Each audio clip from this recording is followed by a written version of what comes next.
좋은 아침입니다. 금요일 10월 4일입니다. 열왕기하 18장 1절부터 16절까지 말씀 함께 보겠습니다.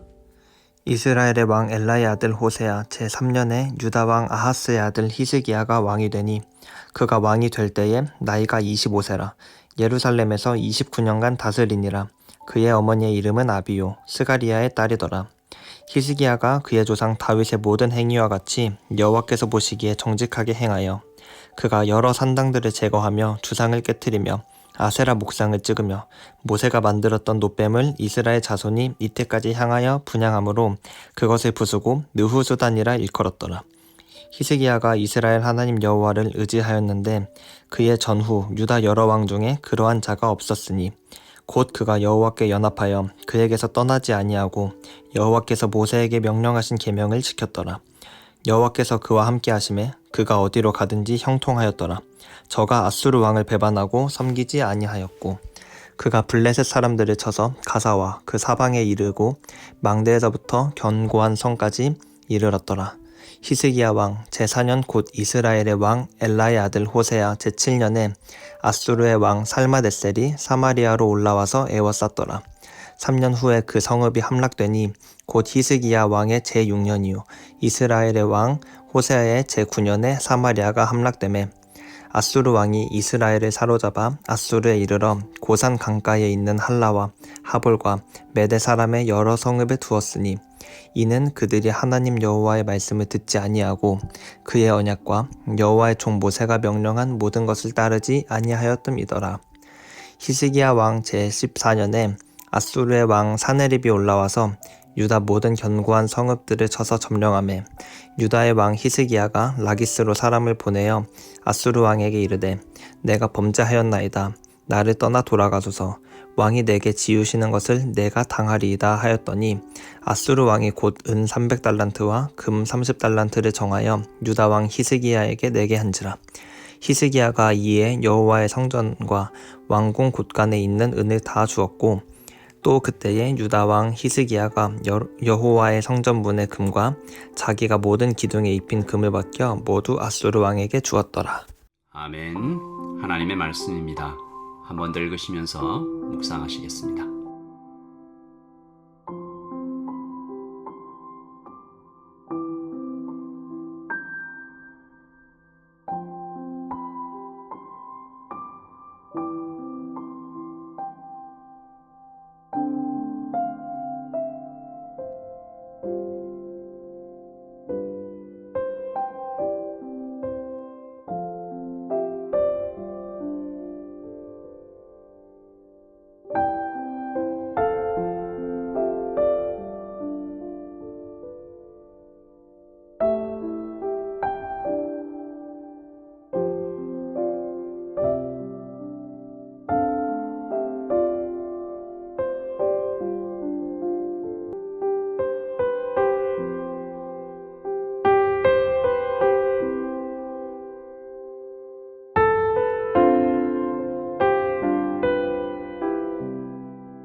여러분, 어제 우리는 역사의 고발을 보지 않았습니까? 이방인들은 모여서 하나님 말씀 배우고 있고 이스라엘 백성들은 이방인들을 따라서 우상을 숭배하고 있는 이상하고 한숨 나오는 장면이었죠.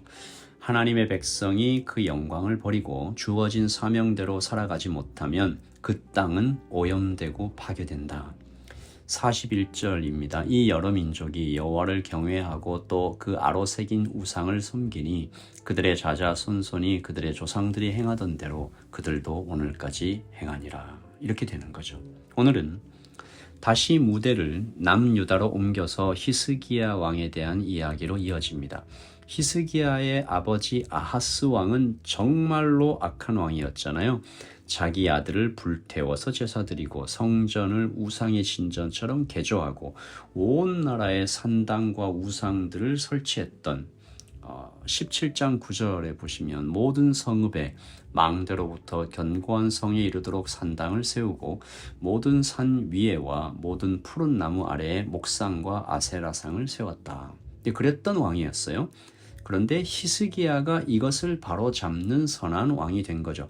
정말 이상하죠. 아하스 왕의 아버지 요담은 선했습니다. 그 아들 아하스는 악했습니다. 또 그 아들 히스기야는 선해요.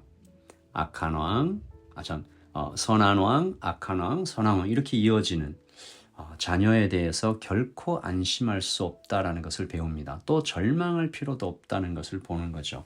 어떤 성도들이 조상의 저주가 가계에 이어진다 이런 얘기를 하는 걸 들은 적이 있는데 물론 교육이 너무 중요하지만 그 말은 틀렸습니다. 모든 성도는 하나님 앞에 단독자로 서는 거죠. 하나님은 아버지의 죄를 그의 아들에게서 찾지 않으시며 아버지의 믿음이 아들의 구원을 보장해 주지도 않는 것입니다.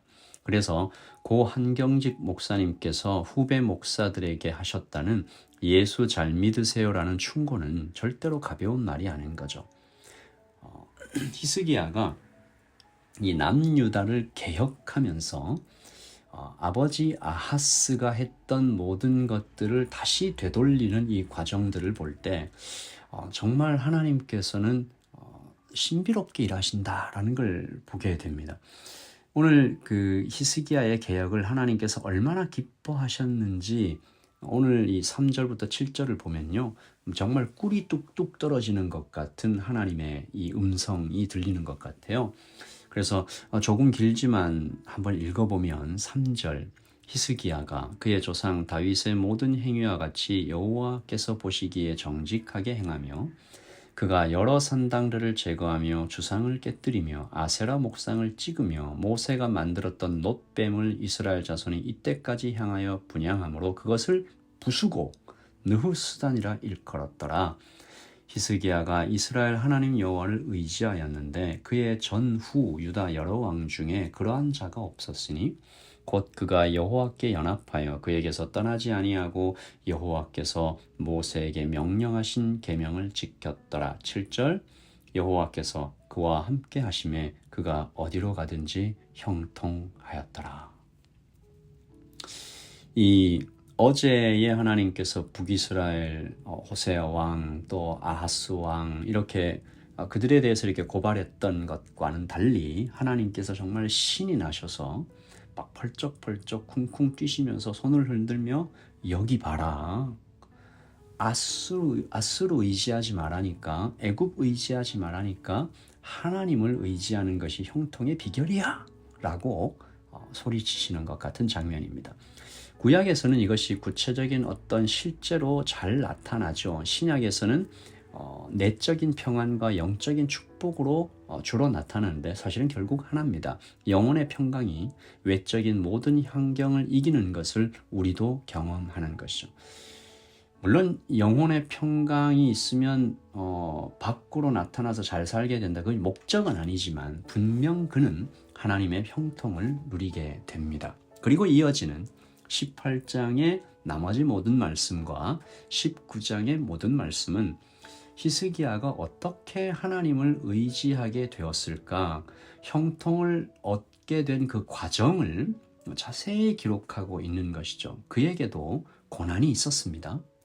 오늘 히스기야에게 닥친 고난으로 그의 일생 이야기가 시작되는데 13절 히스기야 왕 제14년에 아수르의 왕 사네립이 올라와서 유다 모든 견고한 성읍들을 쳐서 점령하매 이 북이스라엘을 다 박살을 내고 무적의 군대처럼, 그러니까 북이스라엘과의 전쟁을 끝낸 지 얼마 지나지도 않아서 바로 남유다를 치러 오는 거죠. 그리고 파죽지세로 유다의 도시들을 다 점령해 나가는데 이때 아직 하나님을 잘 배우지 못한, 아직 하나님을 전심으로 의지하지 못하고 있는 히스기야가 이런 반응을 보입니다. 14절 유다의 왕 히스기야가 라기스로 사람을 보내어 아수르 왕에게 이르되 내가 범죄하였나이다. 나를 떠나 돌아가소서. 왕이 내게 지우시는 것을 내가 다 당하리이다 하였더니 아수르 왕이 곧 은 300달란트와 금 30달란트를 정하여 유다 왕 히스기야에게 내게 한지라. 여러분, 이것은 남유다가 결코 감당할 수 없는 양이었습니다. 은 300달란트는 지금으로 치면 약 한 10톤쯤 되는 거고요. 금 30달란트도 금 한 1톤 정도의 이 돈으로 얼마 되는지 모르겠습니다. 그런데 분명한 건 이 남유다가 이 양을 감당할 수가 없어서 오늘 말씀 이렇게 보시면 16절입니다. 또 그때에 유다 왕 히스기야가 여호와의 성전 문의 금과 자기가 모든 기둥에 입힌 금을 벗겨 모두 아스루 왕에게 주었더라.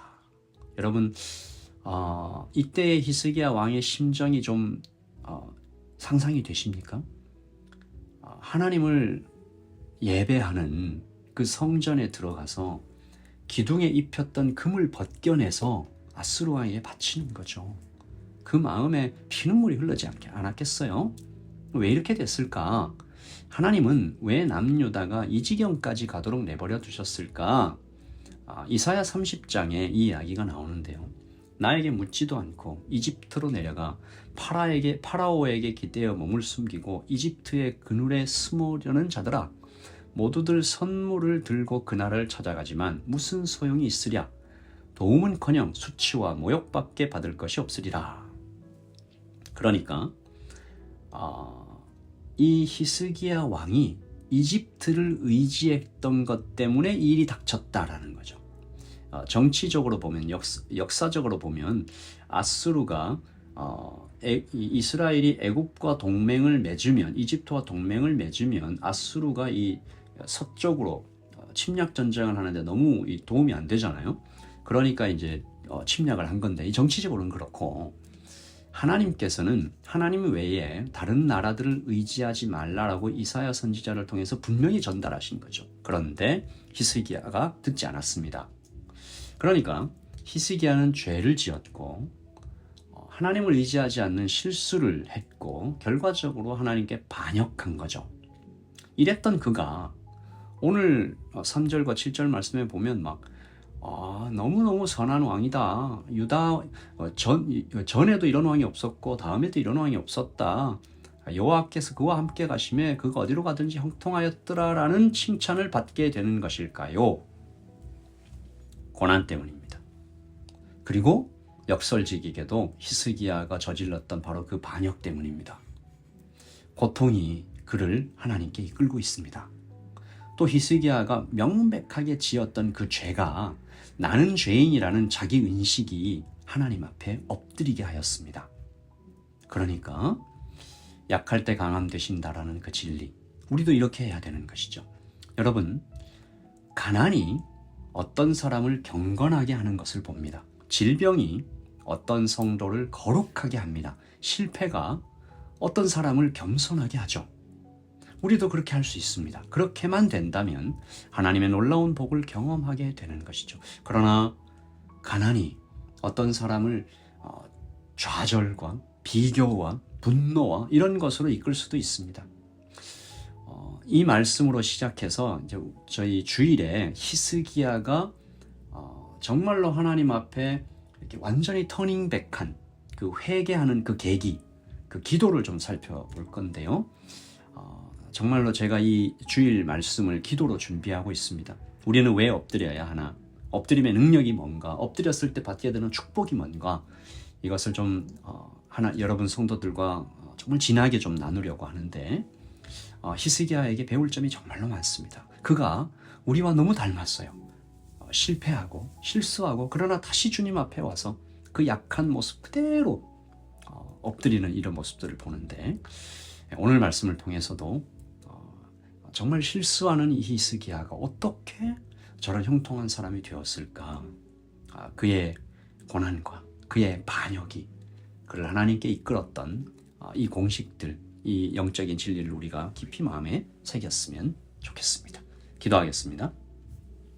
아버지 하나님, 히스기야가 많이 실수했습니다. 애굽을 의지했습니다. 성전의 기둥에 입힌 금을 벗겨내면서 피눈물을 흘렸습니다. 그러나 그가 이 고난과 반역을 통해서 결국은 하나님께 전적으로 의지하는 전심의 사람이 되었습니다. 하나님, 우리도 이렇게 되도록 주님 우리를 가난하게 하시고 주님 우리를 겸손하게 하시고 주님 우리를 간절하게 하시고 주님 우리를 거룩하게 하시고 주님 우리를 엎드리게 하여 주시옵소서. 주님, 우리를 정말로 주님이 기뻐하시는 그런 사람 될 수 있도록 주님 인도하여 주시옵소서. 감사합니다. 주님, 주일에 히스기야의 기도를 우리 다 함께 성도들과 함께 살펴볼 때 우리도 정말 히스기야처럼 주님 간절히 붙잡는 그런 사람 될 수 있도록 도와주시옵소서. 주님, 우리에게 정말 이 마지막 세대를 살아가는, 이 땅을 힘겹게 살아가는 모든 성도들에게 힘 주시기를 간절히 소원하며 예수님의 이름으로 기도합니다. 아멘. 여러분 평안하십시오. 주일에 하나님 말씀으로 함께 모여서 뜨겁게 예배하십시다. 샬롬.